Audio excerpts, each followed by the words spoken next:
পাহাড়ে সুই নদী একটি উপনদী এবং শাখা নদী একই সাথে মহানন্দা নদীর বলতে পারি আমরা।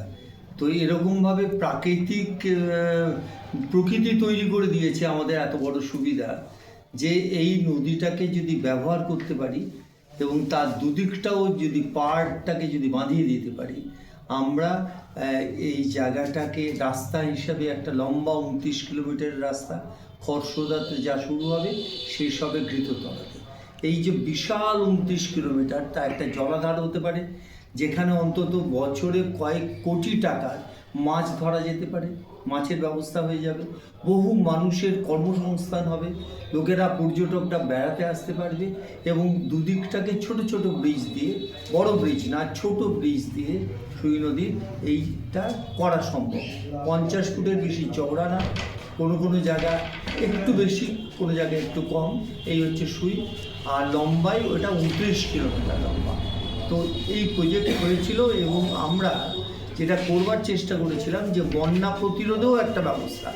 বন্যা প্রতিরোধে আপনি যদি খরস্রোতায় যদি জলটা আটকে ফেলেন, মহানন্দা থেকে না আসতে দেন, তাহলে একই সাথে আপনার বন্যাটা সুই নদী থেকে হয় বলে মূলত মহানন্দা অনেক বড় নদী, সেখানে জল টপকে আসে না, সুই নদীর জল টপকে আসে এবং সেই কারণে আমরা সুই নদীতে জলটা কন্ট্রোল করতে চেয়েছিলাম।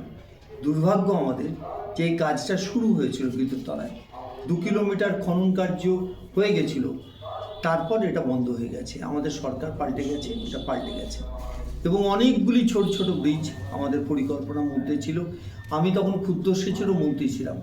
আমরা 19 কোটি টাকা ধরে ধার্য করেছিলাম যে 19 কোটি টাকায় আমরা দুপাশে সমস্ত রিভার লিফটিং, এই সবগুলো সমস্ত বড় বড় মেশিন বসিয়ে সমস্ত জমিগুলোকে একদম শস্য শ্যামলা করে দেবো এবং প্রচুর ফসল হবে, মানুষ প্রচুর জমি, খুব উর্বর জমি ওখানে। ফলে কাপাসিয়া, নমুনিয়া, ওই গোটা বেলটা ধরে সুই নদী, বুলন্দর 1, বুলন্দর 2, এইসব অনেক জায়গা, মান্নায়, এই সবটা মিলিয়ে একটা বড় জায়গা তৈরি হতে পারত এবং ইটাহারের কাজের সমস্যা কিন্তু উঠে যেত। বাইরে কোথাও কাজ করতে যেতে হতো না, পরিযায়ী হয়ে বাইরে যেতে হতো না, এখানের মধ্যেই তারা থাকতে পারতো। এটাই হচ্ছে মূল কথা।